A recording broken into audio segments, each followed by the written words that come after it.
You know, the master of the good name, the Baal Shem Tov, had a really good way of putting people in their place in a kind of diplomatic sort of a way, just and kind, for people that were highly critical, people that just couldn't keep their mouth shut and were always critical and acerbic and angry and miserable and melancholy. He would have like a really nice and kind way of putting them in their place. He'd say basically, you know, the thing that you find most objectionable in somebody else is the very same thing that you hate about yourself. That thing that you're always going on about other people, that's the thing that you don't like about yourself. It's coming out.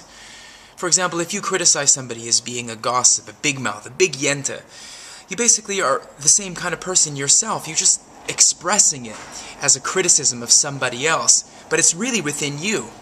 Or for instance, if you say, oh, that person, they're really cheap, those cheap mothers, you know, that's because you yourself are a little bit miserly. You're a little bit curmudgeonly and you don't really like to open the purse strings. That's something that you're observing about yourself. Psychologically, it's coming out in a criticism of somebody else. Or for instance, if you say, oh, that person, you know, they're a bunch of arrogant SOB is just walking down the street and, just can't be bothered to say hi to somebody else, can't smile, can't do anything. That's really something about yourself. And that's something to think about, you know. Stop being so critical about people. Learn how to smile. Learn how to kind of ease up and relax a little bit. Don't be so acerbic. Don't be so quick to criticize somebody. I know in this country it's a really difficult thing to ask for because it's kind of very trendy and it's very in vogue to always find the negative in somebody as opposed to finding the positive. But it takes a lot of inner work and struggle and practice to constantly find the very best within somebody and to constantly remind them of that very good thing that is within them. The more that you remind somebody who is truly bad about the things that is truly positive within them, it has a way of working itself out such that eventually that person will be good. I'll repeat that sentence.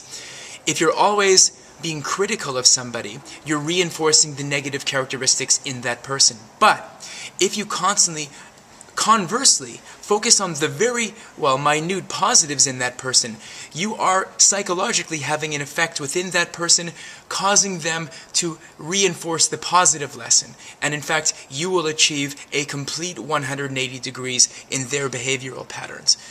That's really how these things work. Don't be so critical. It's not becoming, it's not attractive, it's not nice, it's not even cool. If you go out with your friends and you're constantly taking the piss out of people, cutting people down, looking to knock them down a size and smash them into smithereens, that is not the way to go. The master of the good name, the Baal Shem Tov, really was onto something when he said, that which you find most objectionable in somebody else is the very same thing that you find objectionable within you. That's the lesson of the day, and this is the weekend edition of the video blog, and I hope you had a good one. See you next video blog, which is, I guess, tomorrow, something like that.